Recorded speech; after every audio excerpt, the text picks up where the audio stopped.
صلی اللہ علیہ محمد النبی الامی وعلی آلہ وصحبہ وبارک وسلم وصلی علیہ.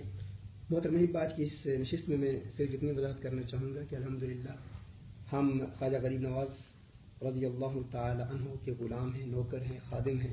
میں خود ثاقب اقبال، شامی، چشتی، نظامی ہوں، اور پوری دنیا میں الحمدللہ تحریک کنز الہدیٰ کے منہج کے تحت جو دین اسلام کی تعلیمات کا پرچار کیا جا رہا ہے، اس میں بے شمار غیر مسلم جب حلقہ بگوش اسلام ہوتے ہیں تو ان کا نام بھی ہم خواجہ غریب نواز کے نام پر رکھتے ہیں. وہ اس لیے کیونکہ ہم اگر مسلمان ہیں تو خواجہ غریب نواز کی وجہ سے ہیں.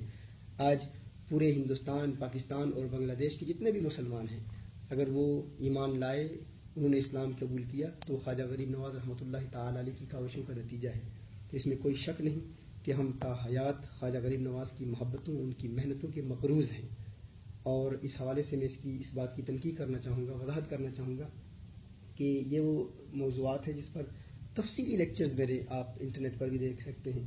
بلکہ غیر نظریاتی اور بدعقیدہ لوگوں کو بھی ہم اسی طرح ہی وضاحت کرتے ہیں کہ آج اگر آپ خواجہ غریب نواز کے خلاف کلام کر رہے ہو تو آپ کو یہ جاننا چاہیے کہ آپ کے آباء و اجداد خواجہ غریب نواز کی محنتوں کی وجہ سے ہی انہوں نے اسلام قبول کیا تھا. تو یہ جب جملہ ہم کہتے ہیں کہ اعلیٰ حضرت رحمۃ اللہ تعالی علیہ کا ہم پر ایک احسان ہے، تو یہ دیکھنا چاہیے کہ کس تناظر میں کہا جا رہا ہے. ہم جب کہتے ہیں کہ خواجہ غریب نواز رحمۃ اللہ تعالی علیہ کی وجہ سے ہم مسلمان ہوئے، تو اس کا مطلب یہ ہے کہ انہوں نے ہمیں مسلمان کیا.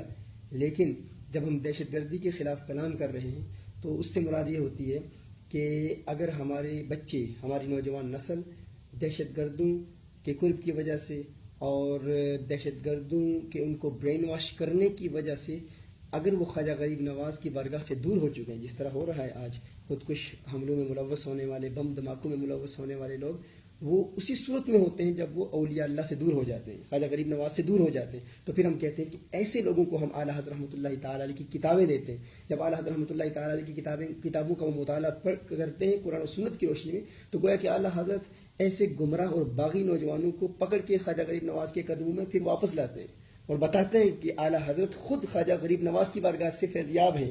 اعلیٰ حضرت کو خود بھی فیض ملا تو خواجہ غریب نواز کی بارگاہ سے فیض ملا. بار بار اعلیٰ حضرت رحمۃ اللہ تعالی علیہ نے اس کا اظہار بھی کیا.